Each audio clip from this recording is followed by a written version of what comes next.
Welcome back to STEMness Power Quarter Hour. This is episode 3, and I'm today's host, Isabella Ferraccio. In this episode, we're diving into the fascinating world of healthcare with a special guest, Emily Hodson. Emily is a physician's assistant at Children's Hospital of Philadelphia, where she works alongside Surgeon Kathleen McGuire. Today, we'll be exploring what it's like to work alongside doctors, the challenges and rewards of the profession, and how PAs play a crucial role in patient care. Whether you're considering a career in healthcare or just curious about the day-to-day life of a PA, you're in for a treat. I have had the pleasure of having her as my PA when I tore my Achilles and as a mentor when I shadowed her and McGuire over this past summer. Today, she will be sharing some personal stories, insight into her training, and some tips for anyone looking to enter this rewarding field. So let's get started. Okay, so how are you? I'm good. How have you been? All right, there's I've like been all good. horrible lights. Your wedding soon, right? Yeah, next Friday. It's really sneaking up. Oh my Yeah, gosh. yeah. My brain is just chaotic right now, so it's all good though. Fair. Yeah, all good Yeah, things. So yeah. basically, I'm just doing a project for Women in STEM. So basically just trying to build like a comfortable and just like resourceful kind of environment for younger women that are considering or currently in STEM. So Awesome. I thought of you because you're on like relatively the younger side, but still like already well into your career. So I only have like 5 or 6 questions, so it really shouldn't take like insanely long. But Okay, yeah, yeah, you're so good. if you're good, we can get started. Yeah. So my first question is, being a PA, what would you say your job entails? So my role specifically as a PA, I work in at Children's Hospital of Philadelphia in orthopedic surgery, particularly sports surgery. So my day to day consists of either seeing patients in clinic, either on my own, where I'm seeing patients either after surgery or a fracture follow up or diagnosing kind of a new injury and working up a new injury. Or I'm seeing patients alongside one of our surgeons here. Particularly, I typically work with one of the surgeons, Dr. McGuire here, for the most part. So we kind of tag team clinics a lot where I'll maybe go through, get to spend quality time with the patients and really kind of talk through their either post-op recovery or work up a new problem or talk through a potential surgery that we would be recommending, and really kind of make sure that they feel well educated on what's going on, answer any questions, and then also that helps to kind of alleviate some of the time for the surgeon because we see a lot of patients in a day. And then also as a PA, I get to help first assist on the surgery. So I do get to go into the operating room. I would say probably on average about once a week. And I get to first assist on the surgeries, which in sports, the most common surgery we do is an ACL reconstruction, but we essentially do any sort of other sports injuries, usually kind of about the joint. Um, and then I do have a bunch of admin stuff I have to work on as well, which is a lot of like finishing notes and reviewing imaging and calling families about like MRI reviews and updating them on that. Um, so that's kind of my three, I would say, kind of big things that I deal with throughout the week as a role. Gotcha. Sounds good. And then how and why did you decide on PA? Were there other avenues you were considering? Yeah, so I always knew I wanted to go into medicine in some degree. Early on, I was an athlete as well growing up. I played pretty much every sport in the book. I played something every season in high school. And so I always kind of gravitated towards sport type kind of roles in the medical field. I initially thought maybe I wanted to be a physical therapist.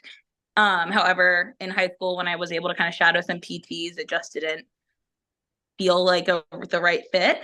So I went into college as a rehab major, wanting to do PT, and then I changed to bio pretty much the second I got there, thinking I wanted to be a physician and that I wanted to go to medical school, and kind of that was my game plan. Actually, most of college, and then by the time I was a senior in college, I had gained just more insight and experience in different medical roles and kind of learned at that point actually about the role of a PA. I didn't really have much education on what PAs were and what they could do that early in my life.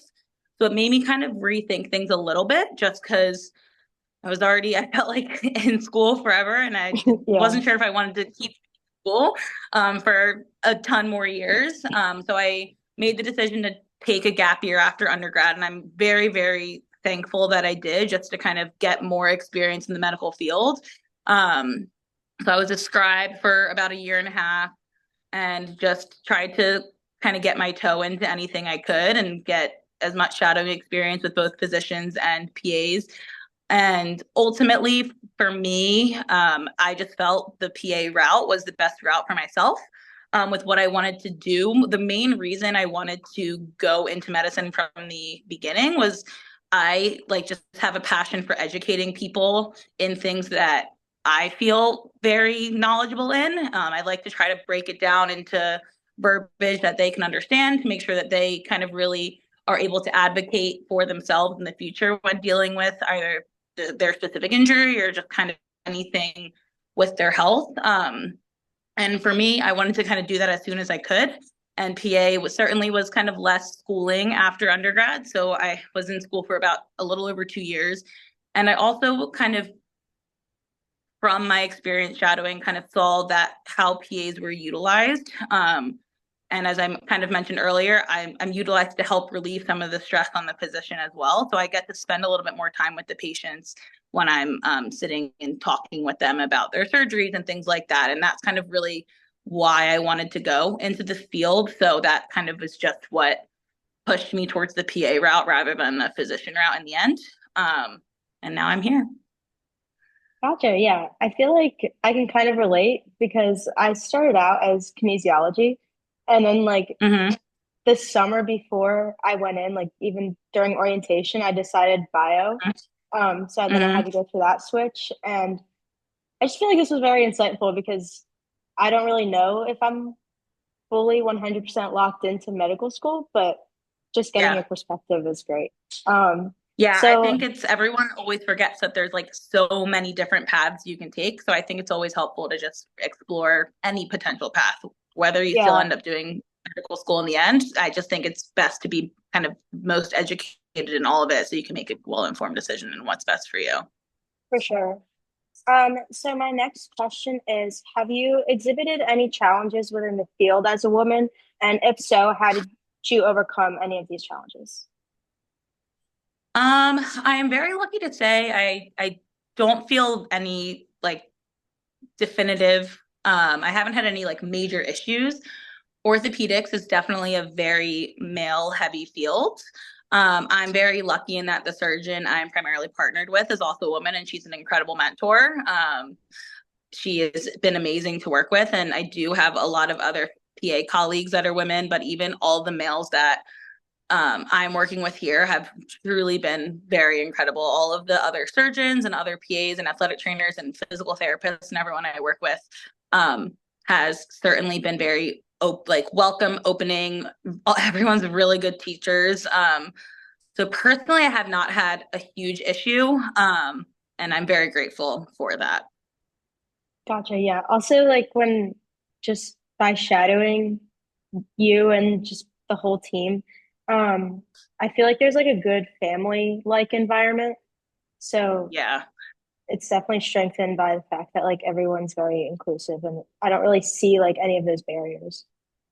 Yeah, I feel like our team is very big on we are a team. Like no one is really higher. There's no real hierarchy outside of obviously from like an education standpoint, but to us, there's not really any hierarchy within our team and everybody we all work very well and collaborate very well. And I'm very lucky in that. I'm not sure if that's because I'm in a peds hospital. It may be. Everyone to be working with kids, you definitely have to have a specific kind of personality and demeanor. And yeah, I just love it. No. My next question is, do you find your job fulfilling? And what aspect would you say is the most rewarding? Yes, I definitely find my job fulfilling. It's really something that I love about working with kids is excuse me, they are so resilient. They they will have an injury, they will break their arm, they will tear their ACL. The world is over in that moment to them, which is very understanding. It's hard to kind of grasp longevity when you're only 13, 14, 15, 16 years old. Everything is short term, I need to be back doing XYZ within the next 3 weeks or yesterday. And watching them reach kind of the end, whether it's an ACL recovery, which is about a year of a recovery and kind of our longest rehab that we have in my role, kind of when you get to clearance day and you're able to let the patient know that they can start going back to the sport that they have been desiring to get back to for the past year, and kind of seeing the smile on their face and just getting them back to doing it is certainly really fulfilling. And just watching them persevere through the injury and coming out the other side, yeah, it really satisfies what I do. What was the other part of the question? Did I answer both? Yeah, just what Okay. was the most rewarding, which you basically covered. Yeah, just making sure. And pretty much the final question is, how would you advise young women to persevere through fears or stigmas associated with reaching their STEM goals? I would say you have to be just able to kind of get yourself in there. From once I was definitely a bit more timid, I would say. In high school, I was not always kind of trying to like get a leg up on anything. And I'm not saying you necessarily need to be trying to get a leg up, but you just need to kind of exude a little bit of confidence when you're doing things. Kind of speaking, I guess, from experience in school when I started rotations and things like that, you're not going to necessarily always be just handed an opportunity to try out your hand at a procedure for the first time, whether it be in the operating room or in the ICU practicing like IVs or drawing blood or whatever it may be from at least like a medical perspective.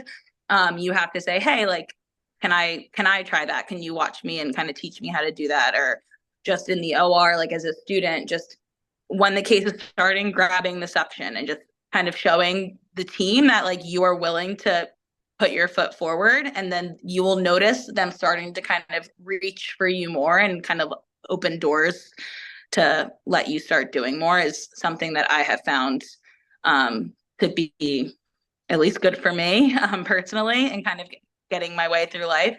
Just kind of exuding confidence, even if you don't necessarily feel confident, faking it till you make it really does help. Especially Yeah. when starting this job, I very much had imposter syndrome. I was like, what I'm currently doing is my dream job. I got it right out of school. I very much knew I worked my butt off to get here, but I did not necessarily think I maybe deserved to be here. And now I've very much have learned a lot in my role, but I very much had to kind of talk myself into it early on that I could do it and that I worked my butt off to do it and that I did have the knowledge. So you just kind of have to keep reassuring yourself of that, I think. Yeah, that's perfect. That's basically all the questions I had, but just wanted to thank you for making time Yeah. because this was great. Yeah, of And course. also Happy just to. giving me that like experience when I was shadowing, but also being on the patient end when I tore my Achilles. Having you as a PA was very impactful. So just want to thank you for all Oh, you do. thank you. And thank you for thinking of me for this project. If you ever need anything in the future, don't hesitate to reach out. But I'm really wishing you the best with everything. Thank you so much. Yeah, of course. Well, that's all I have, but I will talk to you soon and have All a right. great wedding and honeymoon. Thank you. Thank I'm you sure so you're much. going to Have a be good one. so beautiful. All right. Bye. Thank you. Bye. That's all we have for today, but if you enjoyed today's episode, please take a moment to fill out our listener survey. Your feedback helps us improve the podcast and bring you even more content you love. You can find the survey link and QR code in the episode description. Thanks for tuning in.